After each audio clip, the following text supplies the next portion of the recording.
Selamat malam teman-teman, semoga kita tetap dalam lindungan Tuhan Yang Maha Esa. Kali ini saya akan menceritakan kisah mistis di Stasiun Tawang, salah satu stasiun terkenal yang ada di Semarang dekat dengan Kota Lama. Malam itu, hujan deras mengguyur Semarang. Air mengalir dari atap-atap tua Kota Lama menuju selokan yang meluap, membawa bau asin laut dan aroma besi karatan. Di kejauhan, pelabuhan Tanjung Emas hanya tampak seperti titik-titik lampu kuning redup di balik tirai hujan. Di dalam stasiun Tawang, lampu-lampu temaram berpendar lemah. Bayangan pilar-pilar tua memanjang di lantai yang basah. Arif, petugas jaga malam, duduk sendirian di ruang tunggu. Ia menatap jam dinding besar yang jarumnya bergerak pelan. Pukul 23.46. Sepi, tak ada penumpang. Tak ada jadwal keberangkatan. Malam ini seharusnya kosong. Tiba-tiba, dari arah rel terdengar suara peluit panjang. Tiit, Arif tertegun. Ia langsung meraih buku jadwal kedatangan. Kosong. Tidak ada kereta malam. Tapi suara itu semakin jelas. Bersamaan dengan itu, getaran halus terasa di lantai, seperti hentakan roda besi dari kejauhan.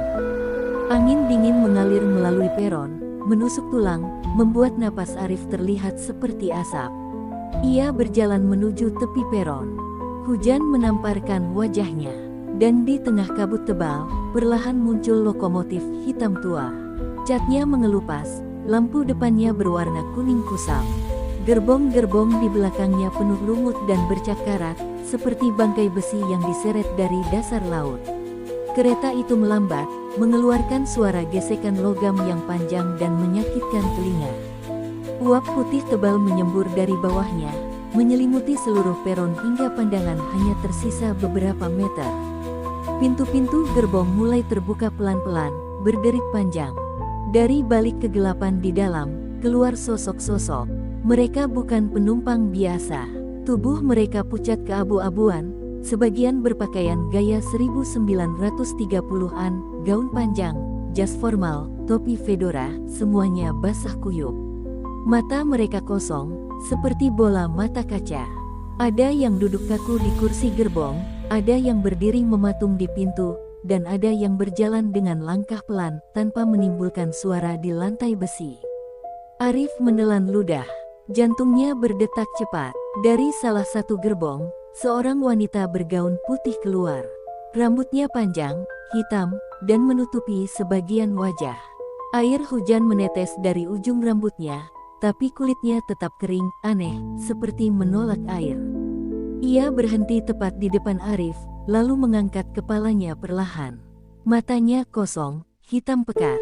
"Mas, ikut aku," suaranya lirih, tetapi masuk langsung ke telinga, seperti dibisikkan dari dalam kepala. Tiba-tiba, tangan dingin menggenggam pergelangan tangan Arif. Ia mencoba melepaskan diri, tapi cengkeraman itu tak manusiawi, dingin, kuat, dan menusuk sampai tulangnya terasa nyeri. Dalam sekejap, pandangan Arif berkunang. Kilasan-kilasan mengerikan menyerbu pikirannya. Banjir besar di tahun 1930-an, air menggenangi rel hingga pinggang. Kereta ini terjebak di tengah banjir, gerbong mulai terisi air. Penumpang berteriak, memecahkan kaca jendela, berusaha keluar, tapi air lebih cepat. Tangisan anak-anak bercampur suara besi melengking ketika kereta terbalik dan tenggelam. Lalu, sunyi. Arif terlempar ke masa kini. Wanita itu menariknya masuk ke dalam gerbong. Tanda hubung, tanda hubung, tanda hubung. Di dalam gerbong, bau anyir besi tua langsung menusuk hidungnya. Lampu-lampu gantung di langit-langit berkedip, seolah berjuang melawan kegelapan yang lebih pekat dari malam. Kursi-kursi kayu penuh lumut dan bercat hitam, tapi di atasnya duduk penumpang-penumpang mayat hidup yang menoleh serempak begitu ia masuk. Arif mundur, tapi pintu di belakangnya menutup keras. Ia menoleh ke depan, wanita itu sudah duduk di kursi, menatapnya sambil tersenyum.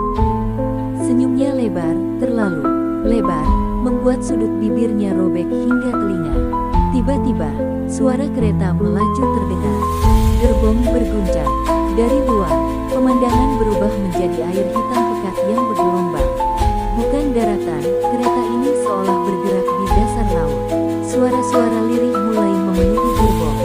Bisikan, ratapan, jeritan yang teredam air.